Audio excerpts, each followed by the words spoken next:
Muy buenas noches, señores. Bienvenidos. Bendito Padre, gracias. Gracias por este día, Señor, que nos permitiste participar de tu cena contigo. Gracias por la palabra recibida el día de hoy, por reunirnos con nuestros hermanos en la fe para escuchar el mensaje que tienes diariamente para nosotros. Gracias, Señor, porque sabemos que esta semana y la que viene tú estarás con nosotros. Tú estás con nosotros siempre, Señor. Aunque a veces no queremos verlo, tú estás con nosotros porque eres un Padre que se preocupa por sus hijos. Asimismo, te pedimos que nos des fuerza el día de la mañana para podernos levantar a trabajar, Señor, que nos vaya bien, que multipliques el fruto del trabajo de nuestras manos, pero sobre todo, Señor, que sigamos con el anhelo de seguir adelante leyendo tu escritura. Te alabamos y te bendecimos en el precioso nombre de mi Señor y Salvador Cristo Jesús. Benditos sean por siempre y para siempre. Amén. Muy buenas noches, señores. Pues ya estamos de nueva cuenta aquí y vamos a comenzar con la lectura. Hoy que es dominguito y mañana hay que empezar a levantarse otra vez. Temprano. Vamos a comenzar con la lectura de la reflexión que hace nuestro hermano Raimundo acerca del versículo del día de hoy, que fue de la carta a los Hebreos, capítulo 4, versículo 12, y escrito está: porque la palabra de Dios es viva y eficaz, y más cortante que toda espada de dos filos, y penetra hasta partir el alma y el espíritu, las coyunturas y los tuétanos, y discierne los pensamientos y las intenciones del corazón. La palabra de hoy son señales que nos guían para prepararnos a ser siervos, obreros y trabajadores aprobados ante los ojos del Todopoderoso, para que nuestro carácter y conducta sean modificados para bien, porque los tiempos son difíciles, ya que la perversidad está asociada con la insensatez, y por lo tanto, todos los que conocemos a Jesús, nuestro Señor y Salvador, aplicaremos con denuedo lo que escrito está: te encarezco delante de Dios y del Señor Jesucristo, que juzgará a los vivos y a los muertos en su manifestación y en su reino, que prediques la palabra, que instes a tiempo y fuera de tiempo, redarguye, reprende, exhorta con toda paciencia y doctrina. Será difícil e incómodo, pero será la única forma en la que el Señor de señores nos librará y preservará para su reino. Aleluya. El versículo citado por el hermano de Raimundo el día de hoy, de hecho fueron dos versículos, fue de la segunda carta a Timoteo, del capítulo 1, versículos 1 y 2, sí es cierto, no, del capítulo 4, versículos 1 y 2, ahí me ando cuatrapeteando con las cartas, pero bueno. La palabra nunca regresa vacía. La palabra, siempre que la utilizamos, siempre va a dejar sembrada una semilla. Muchos no van a querer que crezca esa semilla en su interior por el endurecimiento de su corazón. Ya después veremos qué es el endurecimiento. Está muy padre ese tema acerca de por qué endurecieron sus corazones, porque luego la palabra señala que endureció su corazón, pero bueno, ojalá tengamos tiempo algún día de leerlo, aunque ya leímos eso en el Antiguo Testamento, a ver si lo volvemos a tocar en el Nuevo, pero está muy padre para entender por qué dice la palabra que Dios endureció el corazón. Pero bueno, la palabra, como les decía, nunca regresa vacía. Por lo tanto, y aquí como bien lo dice el hermano Raimundo, somos obreros, somos trabajadores, que solamente hacemos lo que el Señor nos dice, pero que tenemos que hacerlo. Es como si tuviéramos un patrón que por el hecho de estarnos pagando un salario, nos obliga a trabajar. Pero aquí nuestro patrón, por así decirlo, es nuestro Dios. Nuestra recompensa ya está, que fue la salvación, por eso trabajamos a tiempo y fuera de tiempo, como se lo dice al joven Timoteo. Pero sí, lo que tenemos que comprender es que siempre tenemos que estar trabajando para el Señor, y siempre tenemos que estar predicando la palabra. Vamos a comenzar con la lectura. En esta ocasión iniciamos con el Salmo número 135 y escrito está: la grandeza del Señor y la vanidad de los ídolos. Aleluya. Alaben el nombre del Señor, alábenle siervos del Señor, los que están en la casa de Dios, en los atrios de la casa de nuestro Dios. Alaben a Dios porque Él es bueno, canten salmos a su nombre porque Él es benigno, porque Dios ha escogido a Jacob para sí, a Israel por posesión suya. Porque yo sé que el Señor es grande, y el Señor nuestro mayor que todos los dioses. Todo lo que el Señor quiere lo hace, en los cielos y en la tierra, en los mares y en todos los abismos. Hace subir las nubes de los extremos de la tierra, hace los relámpagos para la lluvia, saca de sus depósitos los vientos. Él es quien hizo morir a los primogénitos de Egipto, desde el hombre hasta la bestia. Envió señales y prodigios en medio de ti, oh Egipto, contra Faraón y contra todos tus siervos. destruyó a muchas naciones y mató a reyes y poderosos. A Sehón, rey amorreo, a Og, rey de Basán, y a todos los reyes de Canaán, y dio la tierra de ellos en heredad a Israel su pueblo. Oh Señor eterno es tu nombre, tu memoria, oh Señor, de generación en generación. Porque el Señor juzgará a su pueblo y se compadecerá de sus siervos. Los ídolos de las naciones son plata y oro, obra de manos de hombres. Tienen boca y no hablan, tienen ojos y no ven, tienen orejas y no oyen. Tampoco hay aliento en sus bocas. Semejante a ellos son los que los hacen y todos los que en ellos confían. Casa de Israel, bendecir al Señor. Casa de Aarón, bendecir a Dios. Casa de Israel, bendecir al Señor. Los que temen a Dios, bendigan al Señor. Desde Sión sea bendecido el Señor, quien mora en Jerusalén. Aleluya. Salmo número 136, escrito está: alabanza por la misericordia eterna del Señor. Alaben al Señor, porque Él es bueno, porque para siempre es su misericordia. Alaben al Dios de los dioses, porque para siempre es su misericordia. Alaben al Señor de los señores, porque para siempre es su misericordia. Al único que hace grandes maravillas, porque para siempre es su misericordia. Al que hizo los cielos con entendimiento, porque para siempre es su misericordia. Al que extendió la tierra sobre las aguas, porque para siempre es su misericordia. Al que hizo las grandes lumbreras, porque para siempre es su misericordia. El sol para que señoreara en el día, porque para siempre es su misericordia. La luna y las estrellas para que señoreen en la noche, porque para siempre es su misericordia. Al que hirió a Egipto con sus primogénitos, porque para siempre es su misericordia. Al que sacó a Israel de en medio de ellos, porque para siempre es su misericordia. Con mano fuerte y brazo extendido, porque para siempre es su misericordia. Al que dividió el mar rojo en partes, porque para siempre es su misericordia. E hizo pasar a Israel por en medio de él, porque para siempre es su misericordia. Y arrojó a Faraón y a su ejército en el mar rojo, porque para siempre es su misericordia. Al que pastoreó a su pueblo por el desierto, porque para siempre es su misericordia. Al que hirió a grandes reyes, porque para siempre es su misericordia. Y mató a reyes poderosos, porque para siempre es su misericordia. A Sehón, rey amorreo, porque para siempre es su misericordia. Y a Og, rey de Basán, porque para siempre es su misericordia. Y dio la tierra de ellos en heredad, porque para siempre es su misericordia. En heredad a Israel su siervo, porque para siempre es su misericordia. Él es el que en nuestro abatimiento se acordó de nosotros, porque para siempre es su misericordia. Y nos rescató de nuestros enemigos, porque para siempre es su misericordia. Y el que da alimentos a todo ser viviente, porque para siempre es su misericordia. Alaben al Dios de los cielos, porque para siempre es su misericordia. En este último salmo nos da un claro ejemplo de cómo Dios es amor y es misericordia. Cómo en todos los aspectos se muestra la misericordia de Dios. Cómo en toda situación se muestra la misericordia de Dios. Porque su misericordia es para siempre. En cualquier situación está Dios con su misericordia, librándonos de nuestros enemigos, porque Dios tiene misericordia de nosotros, ayudándonos en todas las empresas que hacemos, porque su misericordia está con nosotros. En las enfermedades su misericordia está con nosotros. En la salud su misericordia está con nosotros.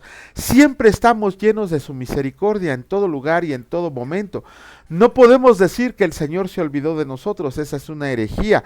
El Señor no se olvida de ninguno de sus hijos, y ya sea para tener misericordia de nosotros o para disciplinarlos, pero el Señor siempre está con nosotros, igual que su misericordia, su bendición, su provisión, su amor, su disciplina, su protección, su provisión. Absolutamente todo lo del Señor siempre está con nosotros. No solo su misericordia, sino siempre todos los atributos de Dios están con nosotros, protegiéndonos, cuidándonos, bendiciéndonos, resguardándonos, redarguyéndonos, enseñándonos. Absolutamente en todas las situaciones la misericordia de Dios está con nosotros.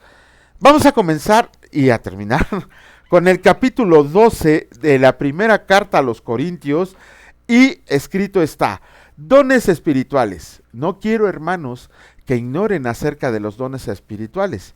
Saben que cuando eran gentiles, si se extraviaba llevándose como se les llevaba, a los ídolos mudos. Por tanto, les hago saber que nadie que hable por el Espíritu de Dios llama anatema a Jesús, y nadie puede llamar a Jesús Señor sino por el Espíritu Santo. Ahora bien, hay diversidad de dones, pero el Espíritu es el mismo, y hay diversidad de ministerios, pero el Señor es el mismo, y hay diversidad de operaciones, pero Dios, que hace todas las cosas en todos, es el mismo.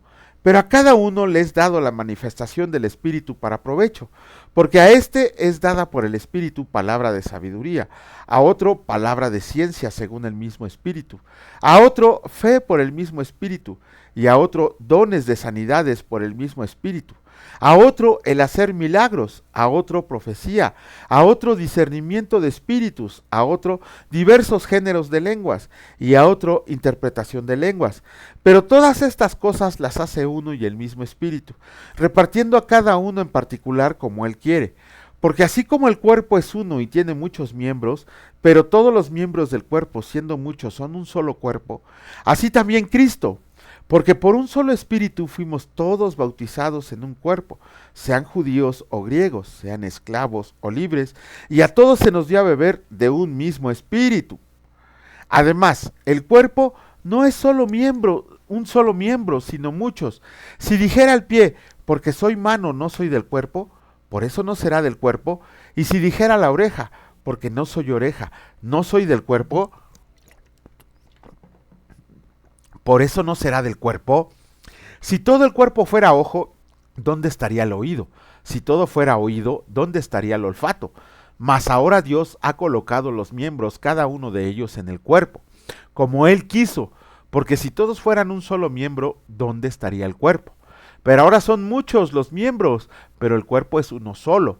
Ni el ojo puede decir a la mano, no te necesito, ni tampoco la cabeza a los pies, no tengo necesidad de ustedes.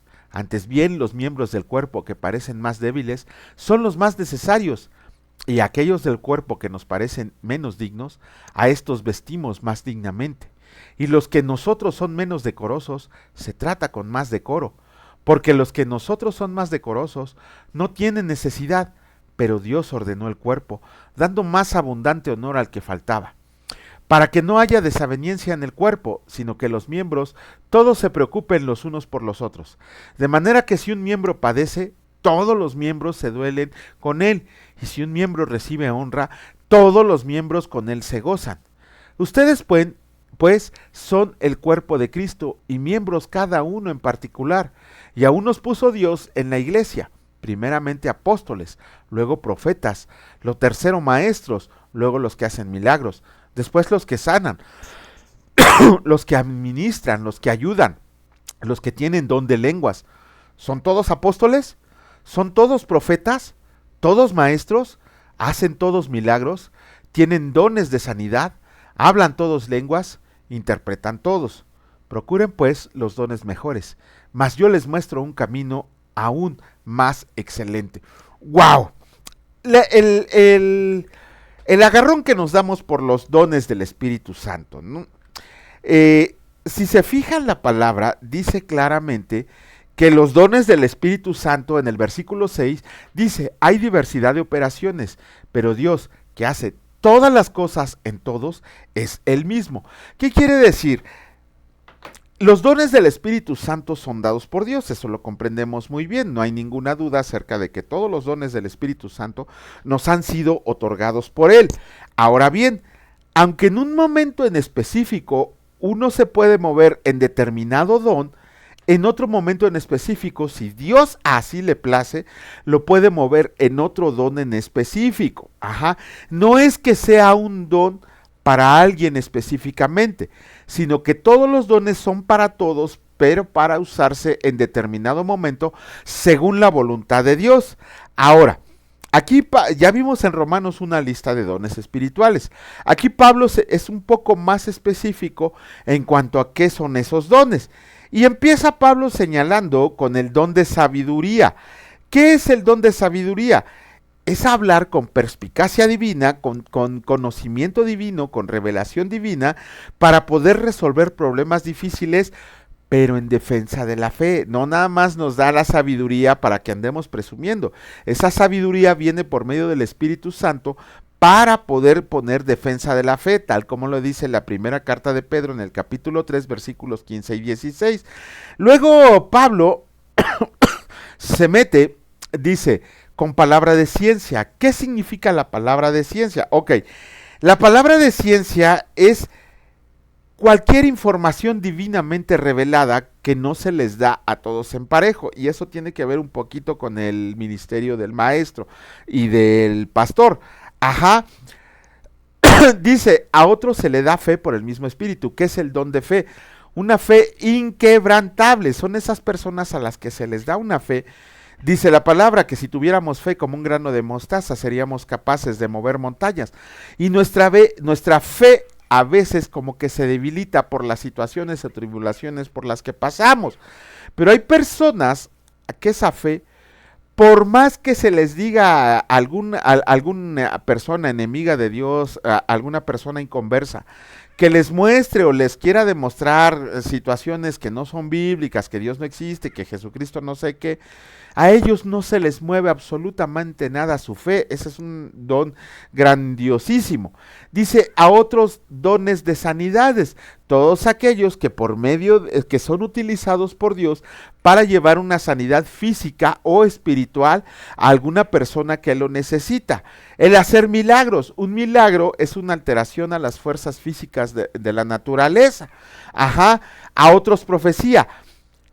La profecía no es que... La profecía en el tiempo en que se escribió la palabra de Dios fue decir eventos futuros, pero que ya se cumplieron el 90% o que se van a cumplir en la segunda venida de Cristo, en el reino milenial y todo eso. Esos eran profetas, aquellos que tenían un mensaje divino dado por Dios para dárselo a conocer a un hombre, a una familia, a un pueblo, a una ciudad, a un país, al mundo o al universo. Esa es la profecía. Literalmente, bueno, me voy a adelantar un poquito a la carta a los Efesios, pero un profeta ahora, ¿cómo se llama? Es aquel que declara la palabra de Dios, pero conforme a lo que está escrito. El otro, el discernimiento de espíritus. ¿Qué es el discernimiento de espíritus? Es, ¿cómo decirlo? Es el don que nos da Dios para descubrir quién está hablando por medio del Espíritu Santo y quién está hablando por medio de Satanás. Si todos pedimos el don de discernimiento de espíritus, nos daríamos cuenta que más del 70% de pastores que hay en las redes, que hay en las iglesias y todos hablan en nombre de Satanás, inclusive aunque ellos no se den cuenta. Quienes hablan por el Espíritu Santo de inmediato se siente porque está pegada su predicación a la palabra de Dios. Ese es un don que nadie quiere conocer, pero que todos es muy necesario para que nos demos cuenta quién habla verdaderamente la palabra de Dios. Géneros de lenguas. Ok, ya leímos en Hechos que las lenguas no se refiere a una jeringonza incomprensible, no se refiere a una glosolalia. Tal cual, se me acaba de olvidar la palabra en griego que es lenguas. Híjole, mañana si Dios quiere, mañana me acuerdo y se las traduzco. Pero cuando se utiliza aquí en este capítulo y en el libro de Hechos la palabra de lenguas, no se refiere a idiomas extraños, se refiere a idiomas que hablaban. Recuerden que en el libro de Hechos, cuando se posó el Espíritu Santo sobre los apóstoles y dice la palabra en el día de Pentecostés, que empezaron a hablar en lenguas, no eran lenguas extrañas, no era una jeringonza de palabras que nadie entendía, rabasaya, no sé qué cosas, no, dice la palabra que había partos, medos, mesopotámicos, árabes, griegos, romanos, o sea, había de todos y todos las entendían. Entonces la lengua se tiene que traducir como un idioma. Y por si fuera poco, y lo vamos a ver más adelante, cómo inclusive el hablar en lenguas tiene reglas, dice interpretación de lenguas. ¿De qué te sirve estar hablando como loco lenguas en una iglesia si nadie te entiende y no hay que te entienda? Por eso no es bíblico el hablar en lenguas como lo interpretan muchas iglesias. Aquí vamos a hacer un paréntesis. John MacArthur y otros, Miguel Núñez, Sugel Michelén, Paul Washer, ¿quién más? Juan Manuel Vaz, ¿quién más? Hay varios más pastores de los pastores de veras estudiosos, que les llaman cesacionistas, porque ellos dicen que, por ejemplo, el don de profecía, el don de lenguas, el don de hacer milagros, el de interpretación de lenguas, todos ellos ya se acabaron. ¿Por qué?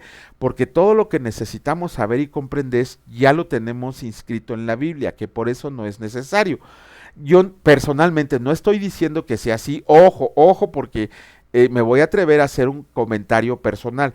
Yo no creo que se hayan acabado los dones del Espíritu Santo, porque entonces no existiría Espíritu Santo. Más bien creo que solamente el Espíritu se los da en el momento en que lo necesita la persona para la gloria del reino, para la evangelización. No estoy de acuerdo en que ningún don se haya acabado. Lo que sí es que no lo tienen ya las personas así como si fuera un don permanente. También la palabra, si lo leemos en el contexto, nos podemos dar cuenta que es un don que todos tenemos, que no es ¿cómo se llama?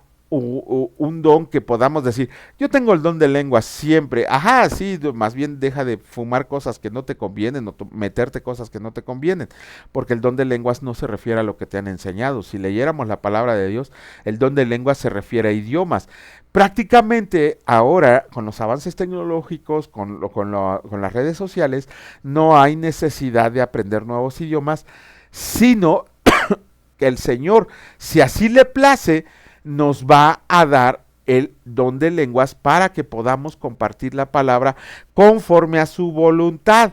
Ajá, bueno, eso era el pequeño paréntesis que les quería comentar. Pero dice Pablo que aunque todos pudiéramos tener un don diferente, todos somos del cuerpo de Cristo. Por eso les digo que todos los dones están en todos y se manifiestan conforme a la voluntad de Dios.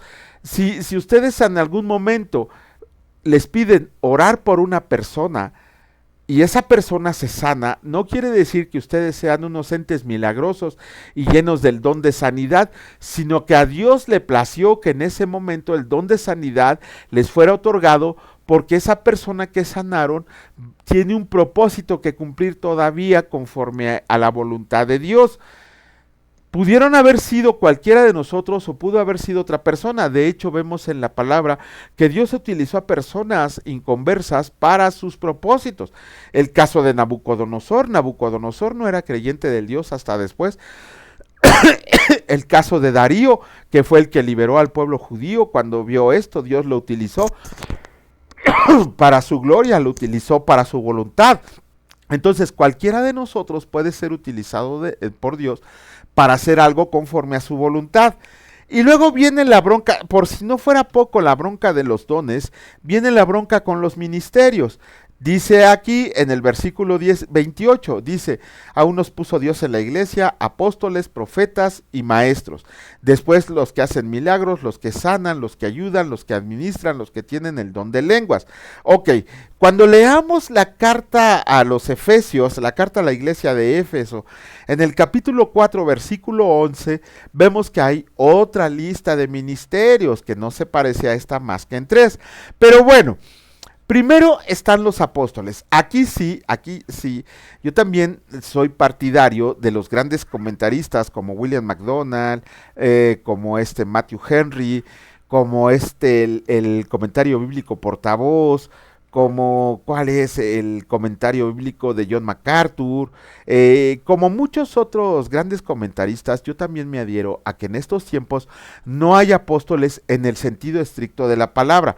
¿A qué me refiero con la palabra apóstol? Primero que nada, los apóstoles fueron elegidos por Jesucristo, estuvieron con Jesucristo, anduvieron con Jesucristo, aprendieron directamente de Jesucristo. Pablo fue elegido como apóstol directamente por Jesucristo.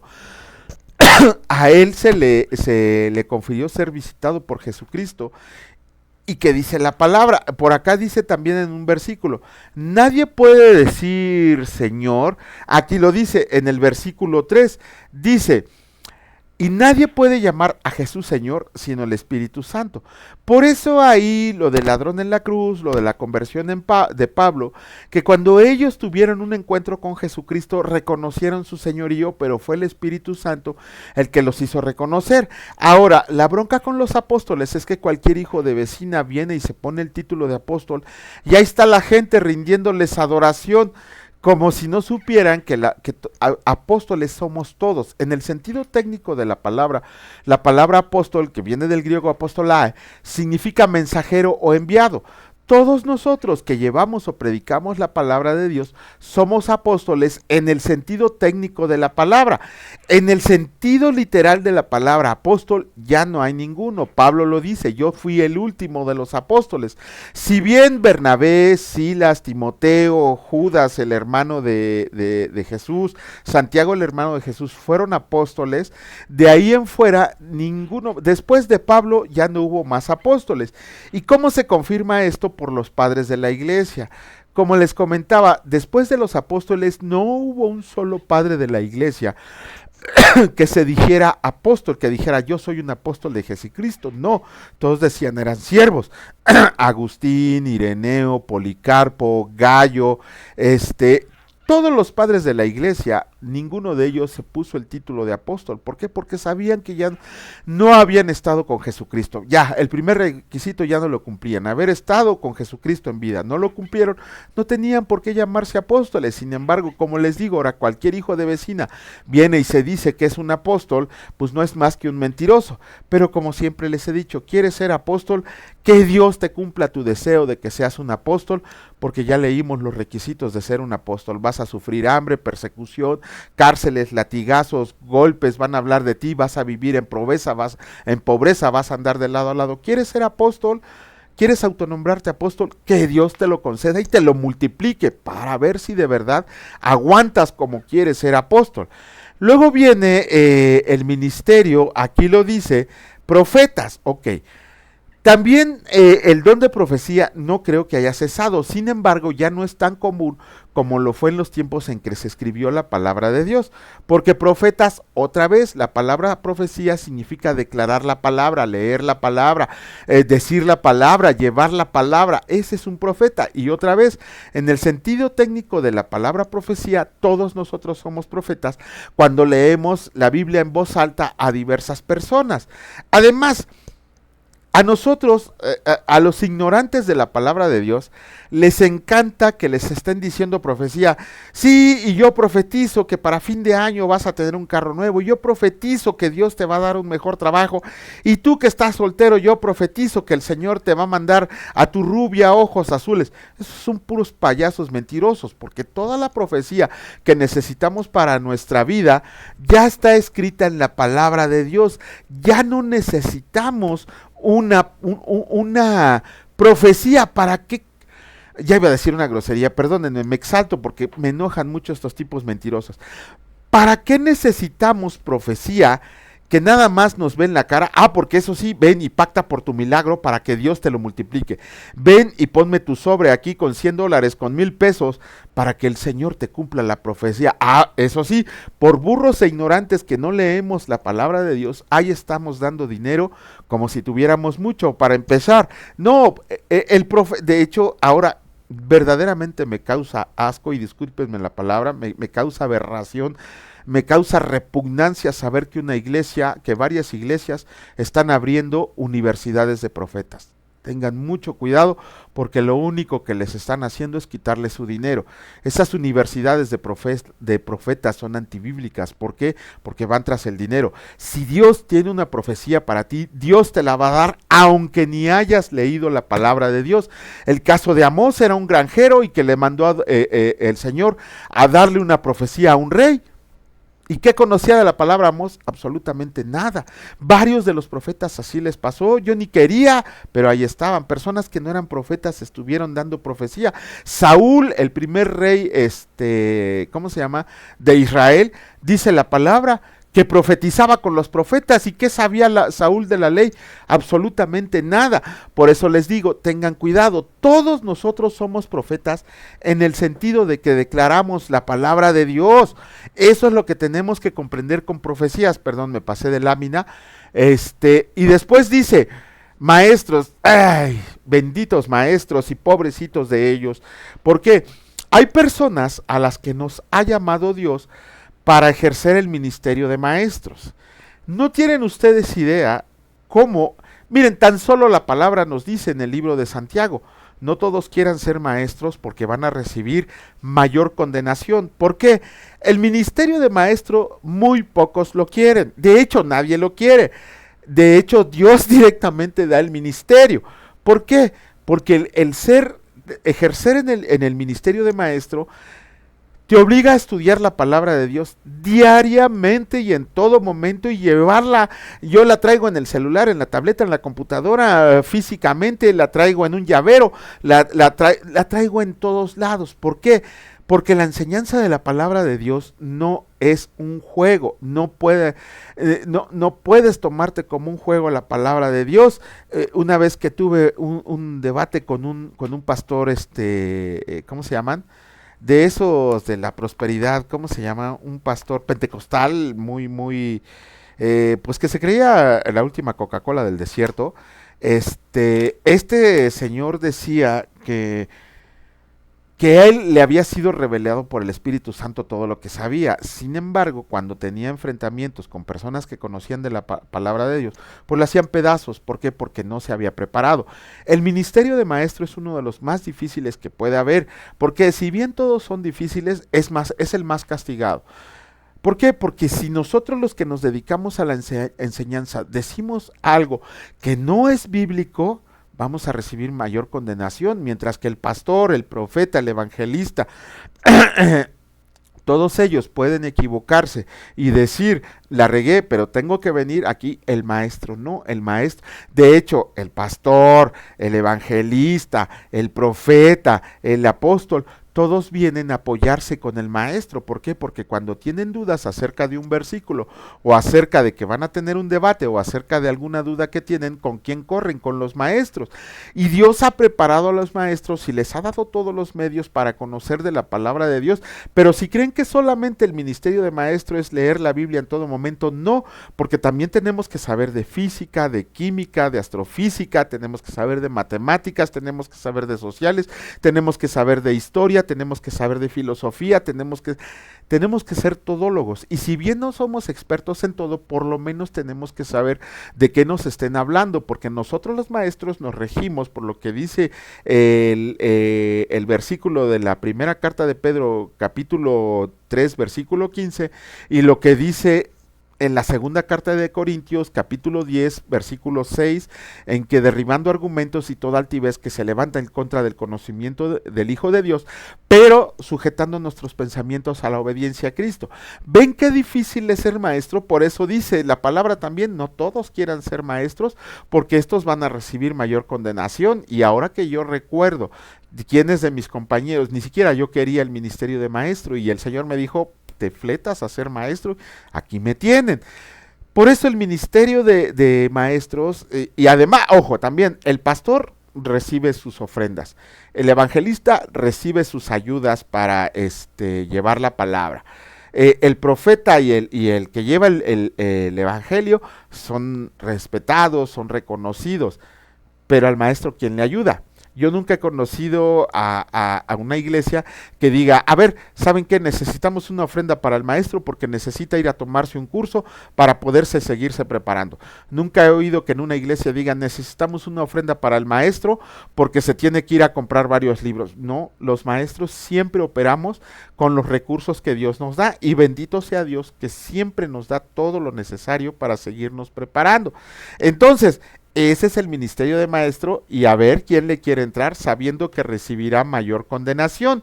Y luego vienen los que hacen milagros, los que sanan, los que ayudan, los que administran, los que tienen don de lenguas.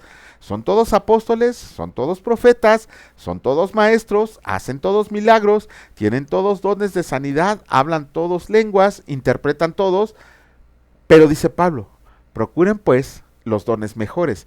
Pero ¿qué dice Pablo? Aquí como que cierra el capítulo, bueno, si la Biblia fuera como antes de que se dividiera en capítulos y versículos, perdón, nos daríamos cuenta que es lo que sigue. El capítulo de mañana también es un capítulo muy, muy mal entendido muchas veces. ¿Por qué? Porque Pablo dice, se sienten muy porque tienen un don o porque tienen varios dones o porque su iglesia está llena de dones. Espérense, van a ver lo que mañana vamos a ver conforme a lo que dice Pablo acerca de los dones y acerca de lo que es mejor para todos nosotros. Bendito Padre, gracias Señor por el ministerio en el cual nos has puesto. Te agradecemos Señor porque tú nos das la fuerza, nos das la sabiduría, nos das el discernimiento, nos das la inteligencia, nos das el conocimiento, nos das la ciencia Señor para poder operar en este ministerio. Porque sabemos que para eso nos has elegido Señor, porque sabemos que para eso hemos sido llamados. Señor, nuestro trabajo es duro, pero dependemos de ti, de las fuerzas que tú nos das, de la inteligencia espiritual que tú nos das, porque sabemos que eres tú el Señor que obra por medio de nosotros, que nosotros no somos nada si tu Espíritu Santo no está con nosotros, si no mora en nosotros. Por lo mismo te agradecemos, Señor, porque nos das luz, nos das inteligencia para comprender, nos das discernimiento para reconocer al enemigo, pero sobre todo sabemos que tú, Señor, nos das todo lo necesario en todos los dones y en todos los ministerios como a ti te place.